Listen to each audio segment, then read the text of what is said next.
We're throwing it back to our first ever episode. He made me compete with his ex-girlfriend's urn. Story time. Hi, Tatty. I'm a new one to the podcast, and I have just been listening to the first episode where the girl talks about stealing her ex-boyfriend's grandma's urn. And I'd like to share with you my own urn story. Ernie. And he drove the fastest milk car in the West. So I've been dating this guy who we will call Steve for almost a year now. And at first, this all felt like a dream. The most romantic, super communicative guy I'd ever met. He even bought my cat a little birthday cake. What would a cat birthday cake? A caper? A sardine with a candle in it? I really did think I'd won the man lottery. Now, this is an important part. I knew he had had a long-term ex, Amy, who had passed away a few years ago in a really tragic car accident. They had been together for nearly 5 years. He told me about her early on in the relationship, and I was always super respectful. I never pried and never compared myself to her. I let him be open and tell me about her in his own time. That's really nice. That's really good of you, because you wonder in those situations, like, would we be together if that hadn't happened? And he's obviously, there's been no breakup. They're not, he maybe still has love for her. He may not be in love with her, but yeah, you got to be respectful in those kinds of scenarios. Things took a weird turn, however, when I moved into his place. At first, it was little things. We would still have pictures of Amy up around the house, not in a shrine kind of way, just scattered around the place, like on the fridge or in the hallway. I told myself, grief isn't linear. This is part of his process. It's all fine. You are being so respectful. Then I noticed this small wooden box on her side of the bed. Like the side that he would never ever sleep on. He always left it spare for her.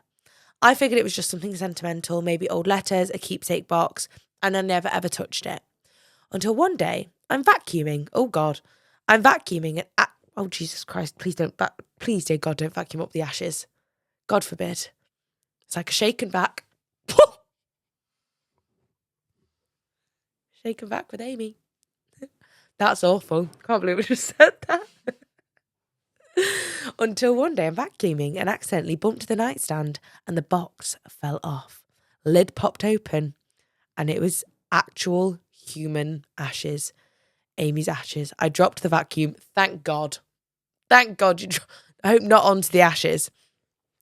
Dropped the vacuum. I was literally shaking. I gently put it back and waited until he came home to ask about her. God. Because they come in like a little plastic bag, don't they?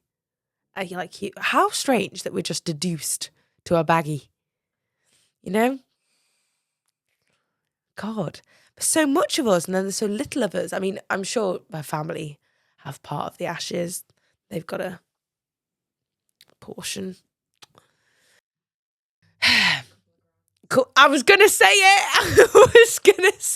they've got a 20 bag. He's got a 15 bag. I don't know anything about drug paraphernalia or weights of drugs.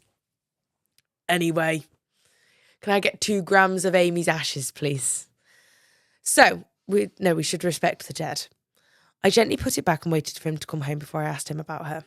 I didn't accuse him or freak out. I just said, "Hi, babe, I hope you've had a good day at work. Is Amy's urn in our bedroom on my side of the bed?" And he got so defensive about it immediately. Told me I was being insensitive, that Amy deserves to still be a part of his life. And this is the part that really killed me. He said, "I need her close. She helps me sleep." Have you heard of Let Me Sleep or some melatonin tablets or some white noise or even this podcast to go to sleep to? Yep, he really did say that his dead girlfriend's ex-girlfriend's ashes help him sleep. I really tried to be calm about this, Tatty. I asked if we could maybe move the urn to a shelf, something a bit more respectful to me. He looked at me as if I had slapped him and goes, "Oh no. Steve." He says, "Listen, she will always be my soulmate. I can't help that you were my second chance."